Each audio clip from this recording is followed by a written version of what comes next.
Welcome to our channel. புடலங்காய் பருப்பு பாயாசமும் மசால் வடையும் எப்படி குயிக்காக செய்யலாம் அப்படின்ட்டு இந்த வீடியோவில் ஷேர் பண்ணியிருக்கேன். வாங்க இப்போ வீடியோக்குள்ளே போகலாம். பாயாசம் செய்கிறதுக்கு குக்கரில் 1 டேபிள் ஸ்பூன் அளவுக்கு கீ ஆட் பண்ணியிருக்கேங்க. இதில் அரை கப் அளவுக்கு பாசிப்பருப்பை சேர்த்துக்கலாம். பாசிப்பருப்பை சேர்த்துட்டு லேசாக பொன்னிறம் வாசம் வர வரைக்கும் வறுத்து எடுத்துக்கலாங்க. பாசிப்பருப்பு நல்லா வறுபட்டதும் பருப்பு வேகிற அளவுக்கு தண்ணி ஆட் பண்ணிக்கலாம். 2 டேபிள் ஸ்பூன் கடலை பருப்பை ஒரு 2 மணி நேரம் ஊற வச்சுருக்கேன். அது கூட தோல் சீவி க்ளீன் பண்ணி கட் பண்ணி வச்சுருக்கிற புடலங்காவையும் நான் குக்கரில் ஆட் பண்ணிக்கிறேங்க. 3லேருந்து 4 விசில் வர வரைக்கும் வேக விட்டு எடுத்துக்கலாம்.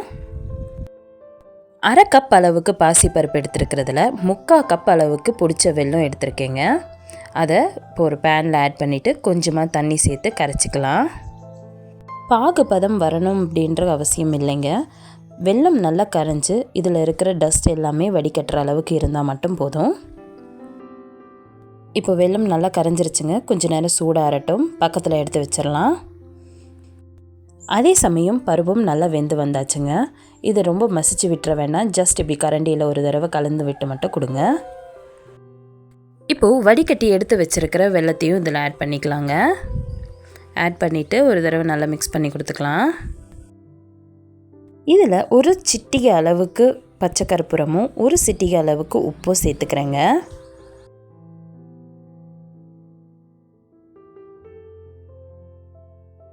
கடைசியாக இதில் அரை கப் அளவுக்கு தேங்காய் பால் சேர்த்துக்கிறேங்க. தேங்காய் பால் சேர்த்ததுக்கப்புறமா ஒரு 3 ஏலக்காவை தட்டி வச்சுருக்கேன். அதையும் இதை கூட ஆட் பண்ணிக்கிட்டு ஒரு கொதி வந்ததும் இறக்கி விட்டுறலாம். இப்போ ஒரு பேனில் கொஞ்சமாக நெய் சேர்த்துட்டு இதில் கிஸ்மிஸ் பழத்தையும் முந்திரி பருப்பையும் போட்டு வறுத்துட்டு இதை பாயசத்தில் ஆட் பண்ணிடலாங்க. உங்களுக்கு விருப்பம் இருந்துச்சுன்னா குட்டி குட்டி பீசஸாக தேங்காவை கட் பண்ணி நெய்யில் வறுத்தும் ஆட் பண்ணிக்கலாங்க. நான் இப்போது 1 டேபிள் ஸ்பூன் அளவுக்கு துருவின தேங்காவை அப்படியே சேர்த்துக்கிறேன். சுட சுட பாயசம் ரெடி ஆயிடுச்சுங்க. அடுத்து மசால் வடையை செய்ய ஆரம்பிச்சிடலாம்.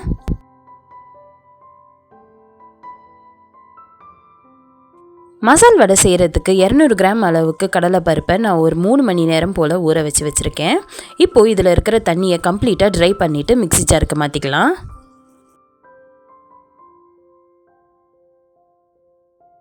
இது கூடவே எங்களுக்கு காரத்துக்கு ஏற்ற மாதிரி 2 பச்சை மிளகா ஆட் பண்ணிக்கிறேங்க. கொஞ்சமாக உப்பு, கொஞ்சமாக சோம்பு, ஒரு அரை ஸ்பூன் அளவுக்கு இஞ்சி பூண்டு பேஸ்ட் ஆட் பண்ணிவிட்டு அரைச்சி எடுத்துகிட்டு வந்துடுறேங்க. மசால் வடைக்கு எப்போவுமே அரைக்கும் போது ரொம்ப ஃபைனாக அரைக்க வேண்டாம். ஓரளவுக்கு பருப்பு எல்லாமே குறன்னு இருக்கணும். இதில் நறுக்கி வச்சுருக்கிற கருவேப்பிலையும் நறுக்கி வச்சுருக்கிற பெரிய வெங்காயத்தையும் நான் ஆட் பண்ணிக்கிறேன்.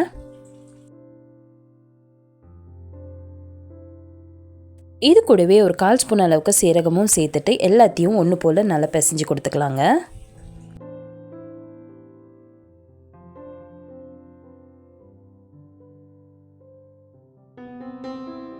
வடைகளை இப்போ நான் கையாலேயே தட்டிக்க போகிறேங்க. கையை ஒரு தடவை இந்த மாதிரி தண்ணியில் நனைச்சிட்டு வடையை தட்டுறதுக்கு தேவையான அளவு மாவை உருட்டி எடுத்து உள்ளங்கையில் வச்சு தட்டி கொடுத்துக்கலாம்.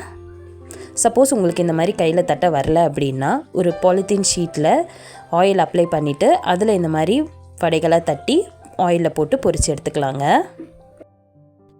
எண்ணெய் நல்லா சூடானதும் நம்ம தட்டி வச்சுருக்கிற வடைகளை ஒன்று ஒன்றா ஆயிலில் சேர்த்துடலாம். இப்படி ஆயிலில் எல்லாமே சேர்த்த உடனே கரண்டியால் மிக்ஸ் பண்ணி கொடுத்துட வேண்டாங்க.